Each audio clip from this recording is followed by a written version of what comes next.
Hello, welcome back to the Reversing Autoimmune series. This is part 2. We're going to be talking about environmental toxins and autoimmune diseases. And I'm Gabriel Arruda with ReverseAutoimmune.com. And we want to ask the question, what exactly is autoimmunity? What is that? What's happening? And also, how does the environment fit in with this? How is our environment triggering or hastening, exploding this disease? And so what is autoimmunity?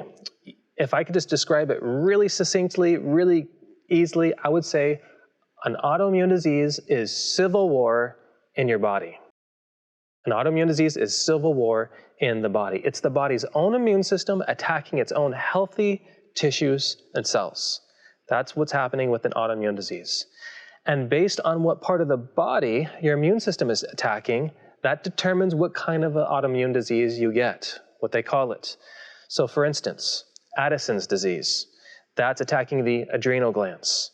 Autoimmune hepatitis, what my family struggles with, attacking the liver. Celiac disease, that's the GI tract. Crohn's disease, that's also the GI tract. Graves' disease, that's the body attacking the thyroid, making the thyroid overactive.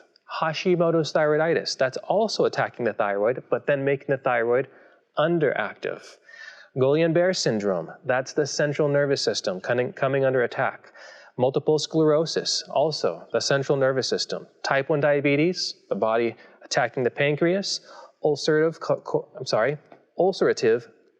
colitis is the GI tract, also coming under attack.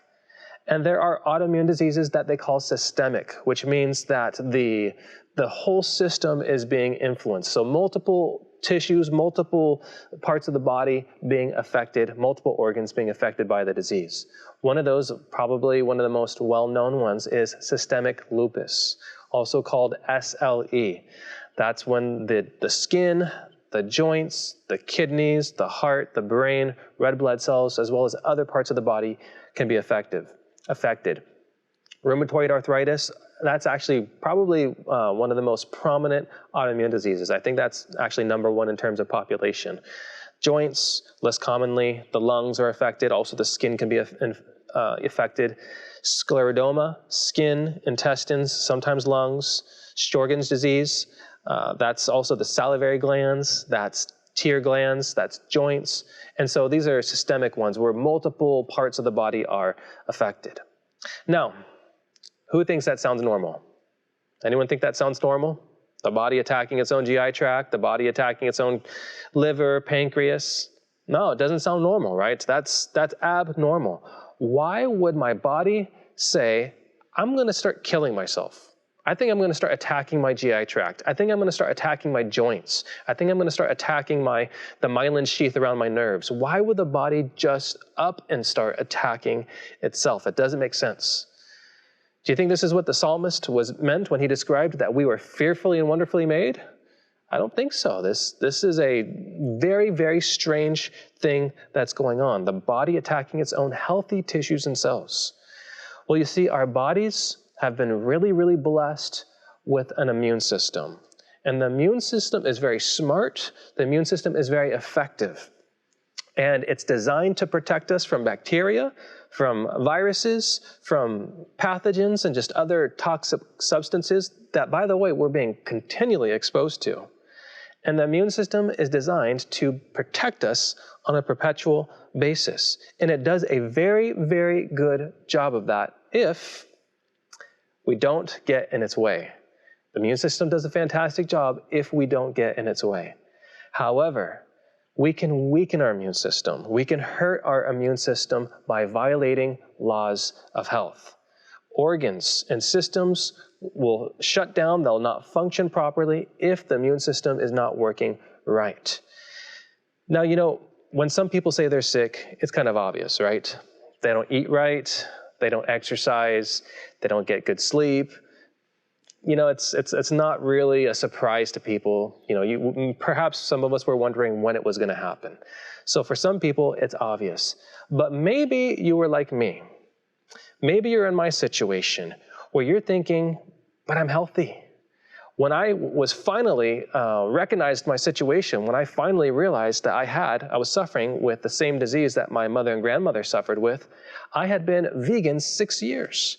We had been active, lived in more rural areas. We got plenty of exercise, sunshine, garden, fresh air, water, drinking water regularly. I've considered myself a pretty healthy person. And so naturally the question is begged, why would I get sick? So I do everything right, and then I get sick. Does that sound like a fair deal?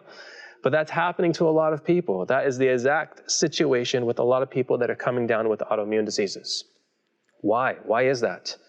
Let me tell you that we are living in a very different age. We are living in a very different time, even different than 10 years ago. Things are advancing quickly, and the enemy has put hidden traps everywhere. And in this series, we're going to disclose, we're going to expose those hidden traps as far as possible. And today, it is totally possible for your typical healthy person to be violating laws of health without even realizing that they're doing it. It's completely possible. And also, a little side note, I find that most healthy people, when you really start going down the list of health principles, really aren't living as healthy as a lot of people think they are. When you actually start going through the checklist and really have some accountability and start really looking at what's taking place in the life, typically most of us aren't as healthy as we perceive that we are. But we want to talk about the 4 factors causing autoimmune diseases. What are the 4 factors that are causing these terrible diseases to happen? Here they are. Number 1, environmental factors. That's what this whole presentation is going to be about, environmental factors. Number 2, toxic food. Number 2 is toxic food. Our 3rd factor is toxic emotions. Stress, mainly, toxic emotions causing stress. And the 4th is genetic mutations. The 4th is genetic mutations. And really, you could encapsulate all of those in one word and just call it toxins.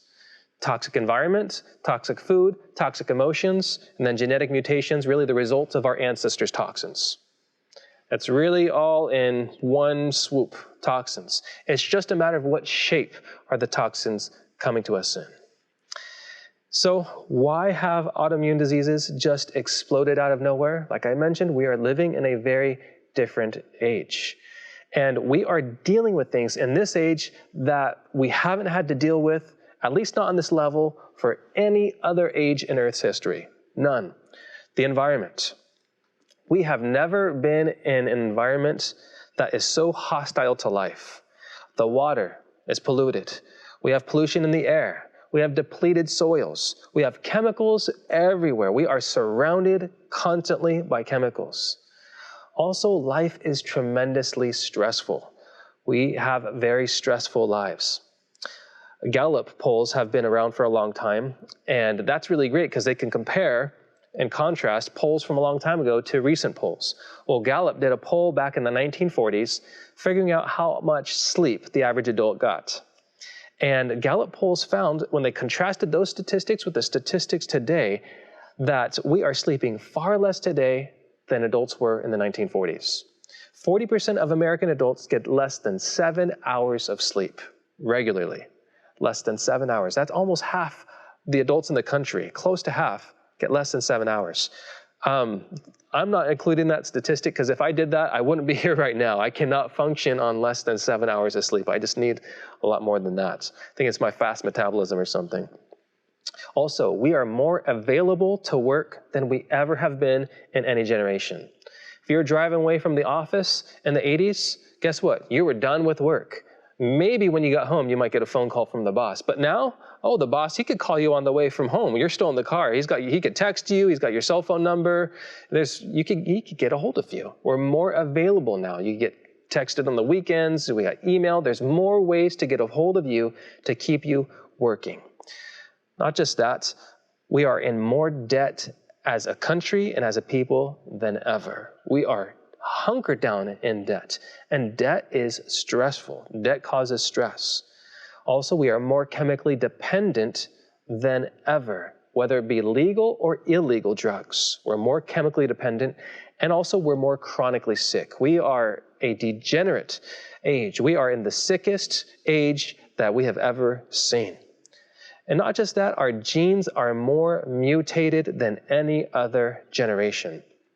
It's a scientific fact that every successive generation by nature has more gene mutations than the previous generation. That's a scientific fact. But above and beyond that, we are dealing with even worse things than those standard, if you will, gene mutations. From 1990 to 2003, a project called the Human Genome Project was conducted with the goal to sequence and map the entire makeup of the human DNA. Pretty big undertaking. They were expecting, millions of parts of the DNA. They found about 30,000 genes. 30,000. It really wasn't as much as they had thought. But there is so much included in those. And the knowledge that came out of this project, the Human Genome Project, has paved the way for some really interesting discoveries in genetics, and I'd say right on time.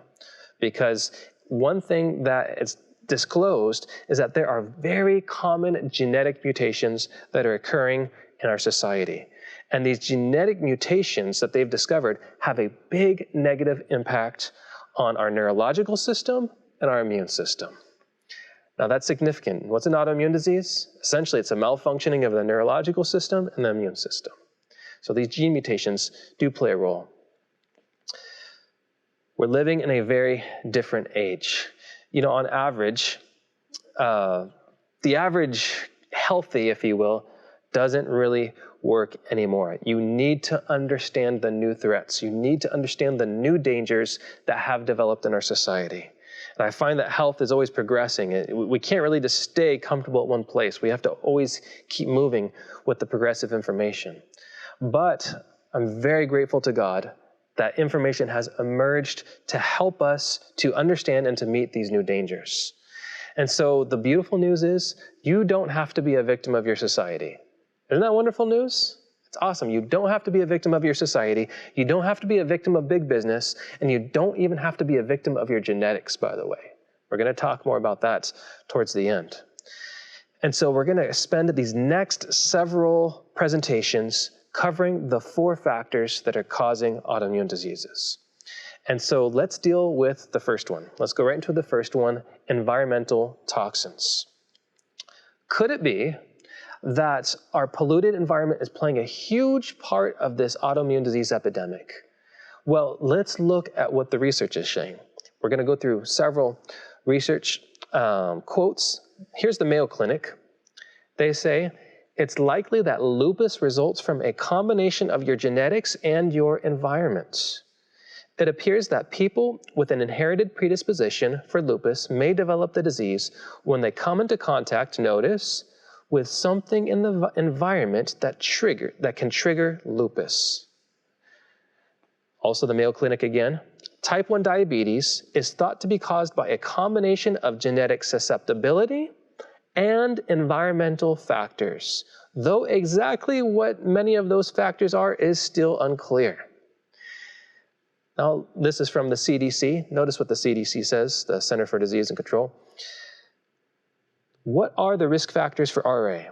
Researchers have studied a number of genetic and environmental factors to determine if they change a person's risk for developing RA, rheumatoid arthritis. So what's the CDC looking into?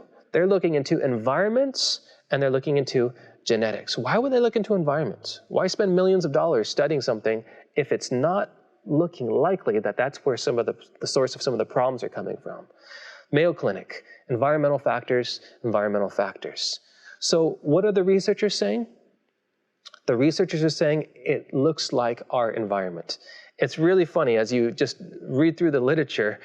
It's almost as if they know, they just feel like they can't say it, it looks like the environment, but we're not quite sure what those are.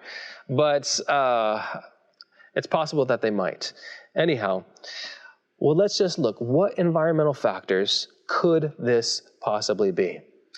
We're going to look at a quote here from an article in Chemical Research in Toxicology. It says this: The chemicals most often associated with development of autoimmunity in humans are medications. Although the manifestation of drug-induced autoimmunity can vary widely, they are most similar and those associated with systemic lupus erythematosus, SLE.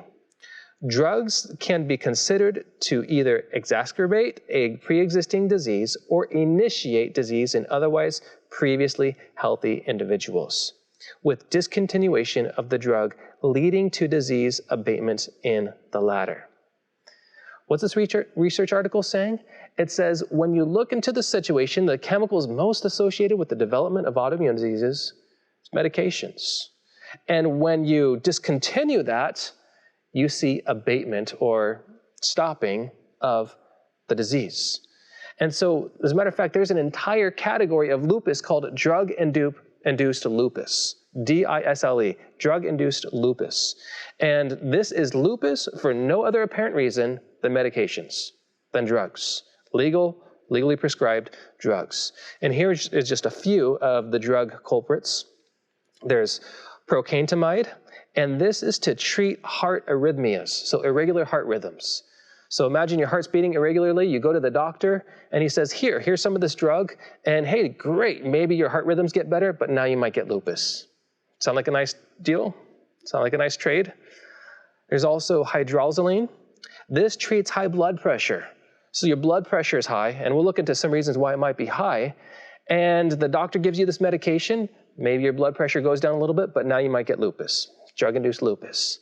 And so drug culprits, and there's a whole list, and I'm not going to name all the ones on this list here, but you could just take a look at them as you're viewing this slide.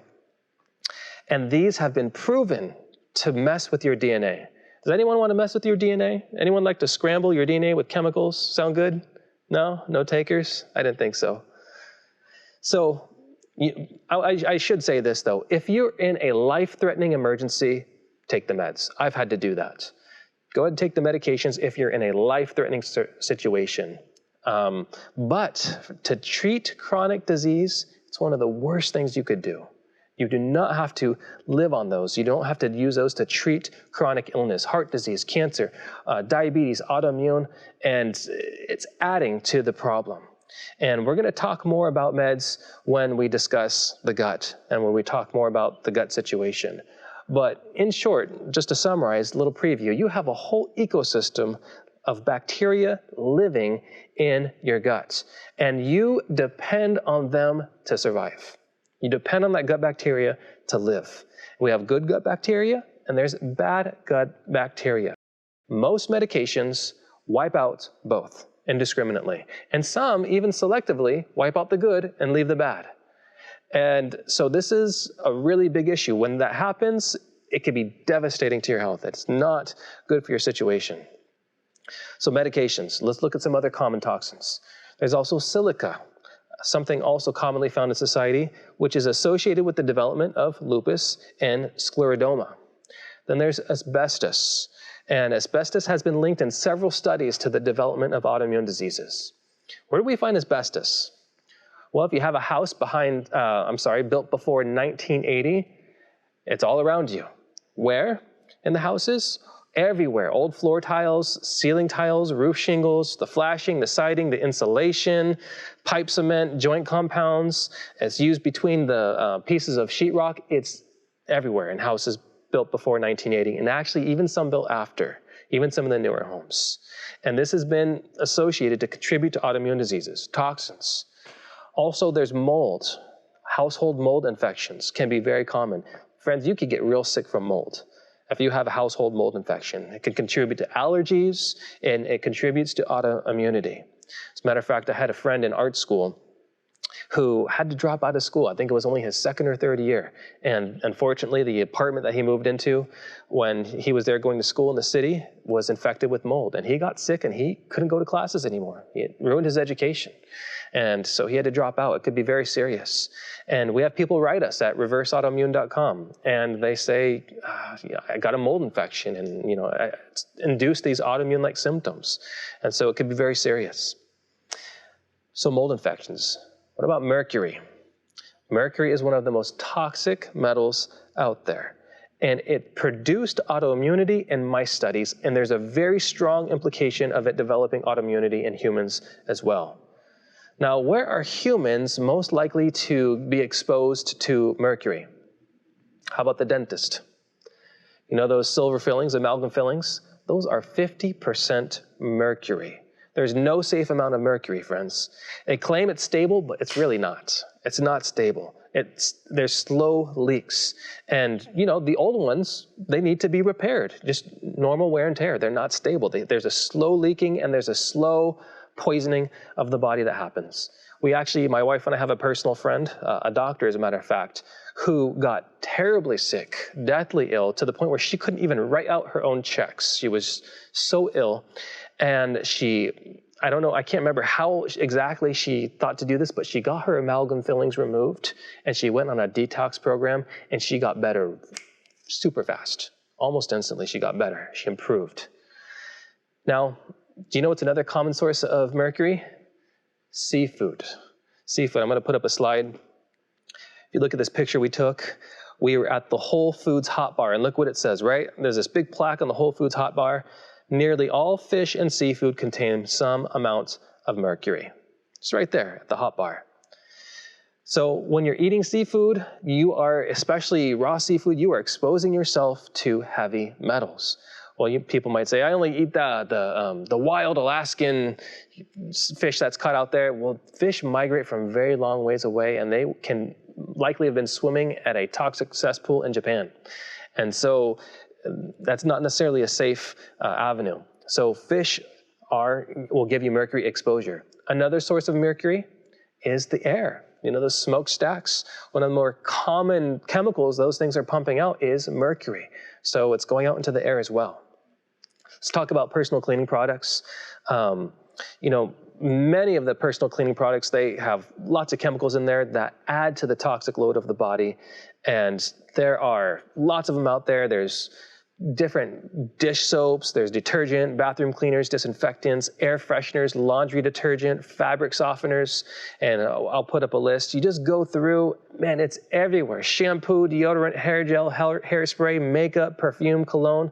Friends, we are surrounded by lots and lots of chemicals. I remember a friend of mine came to me in high school, and he was known to say some random things. And he said, you know, I was in the shower and I got my shampoo bottle and I turned it over and I saw a word that was 24 letters long. And, you know, I think, was it a week later or so, I was in the shower, I was like, hey, I want to look at mine. I saw a word 25 letters long. And so here's a really good rule of thumb. If you can't pronounce it, you probably shouldn't put it on you. If you can't pronounce it, it probably shouldn't go on you. If it has 24 letters long, it's probably not from the farm. You know what I mean? It's probably from a lab. And in women, in some cases, in some diseases, are 9 times more likely to get autoimmune diseases. Do you want to know why? This is one of the reasons. Who's handling the majority of the household cleaning products? Who wears the majority of personal care products? Women. That's one of the factors that's contributing to it. And as a matter of fact, there's a group called the Environmental Working Group. They estimated on average, the average woman applies 168 chemicals to her body every day via personal care products. 168 daily. And this is in contrast with men, that's about half that amount. And so thankfully, there's a lot of great natural care products out there. My wife and I have switched to almost exclusively all natural products. And in our ebook, How I Reversed My Autoimmune Disease, we give a whole list of common chemicals to look out for when you're out there shopping. Let's talk about another chemical. It's called TMPD. It's the super long word. I'm not going to try and pronounce it. It's also called pristane. And this is associated with causing immune system abnormalities. And it has induced systemic autoimmunity in healthy mice. Well, where is this stuff found? Notice this. TMPD is a common constituent of mineral oil and is found in a number of processed foods made for human consumption. Great, you could be eating that stuff. It's associated with causing autoimmune diseases. It's found in the food. We're going to talk more about food later. All right, let's talk about our air a little bit. Air comes into our nose and mouth, goes into our lungs. Then the oxygen clings to the red blood cells and it goes to every part of our body. We need air. Without adequate oxygen, our body's fluids, our blood becomes toxic and it becomes dirty. We need good air. It helps us to fight viruses, fungus, and parasites. As a matter of fact, all those things thrive in low oxygen environments. 100 years ago, the Earth's atmosphere had about 38% oxygen. Now it has about 21%. However, in some cities around the world, it's as low as 12%. That's serious. At 7%, you cannot sustain human life. And so there's less good quality air out there. So city living is not good for our health. It's not good for our lungs, just based on the poor air quality. And I can personally attribute to that. My wife and I were working in one particular city where the air was terrible. There was lots of agriculture going on in the area, lots of pesticides being sprayed, lots of smoke, and my health was terrible there. It was the worst I've ever had it. My chronic fatigue there was the worst. That was the lowest point in my experience. And we actually met several people there that said that their autoimmunity started when they were there or got a lot worse. Now let's talk about water. A recent study about the nation's drinking water found more than 200 unregulated chemicals in the tap water in 45 states. It's not good. And the most common ones were disinfectant byproducts, agricultural contaminants, and pharmaceuticals being found in the water supply, not to mention chlorine and fluoride. Now, my wife and I, we got a water distiller, and that has been a godsend for us, and it mimics what nature does. It distills water. We've been drinking it since 2012, and we were able to use that when we travel. And it's really interesting because after the water's been distilled, we look in the container and see what's left. And we find all kinds of granulated matter in there and mineral deposits and about a tablespoon of brown liquid that stinks really bad, probably either chlorine or fluoride. And so we did math over the 5 years we've been using this distiller, and we estimate that we've saved ourselves from drinking 3.5 gallons of chlorine and fluoride each. So the bottom line is all these factors come together and result in a slow but steady poisoning that contributes to autoimmune diseases. Now, I know we've shared a lot of bad news. The key point is don't freak out. If you freak out, you're going to do nothing at all, and that's going to be the worst of situation. Just take one piece of advice and do it as best as you can, and then move to the next one. Let me give you some simple steps. Number one, learn right ways to eat and live so that you could slowly but surely start pulling off your medications. And this should always be done under the supervision of a competent doctor. Number two, you want to find out, is there asbestos, is there mold in my house? And you could hire services that will come in and do that. Number three, start moving to natural care products. And you can, the principle is if you can't pronounce it, don't put it on you. And you can even make your own. My wife makes her own. And also try and drink distilled or even reverse osmosis water. Drink good quality water. And then also if the air quality where you're living is poor, really reconsider relocating. If you're suffering from an autoimmune disease, it's worth considering moving to a better quality air area. And so some 5 quick simple steps. I hope that helps you get started. And I hope that this information has been insightful to you. Don't forget, God loves you. He's going to help you through this. And may you be blessed in your pursuit of health.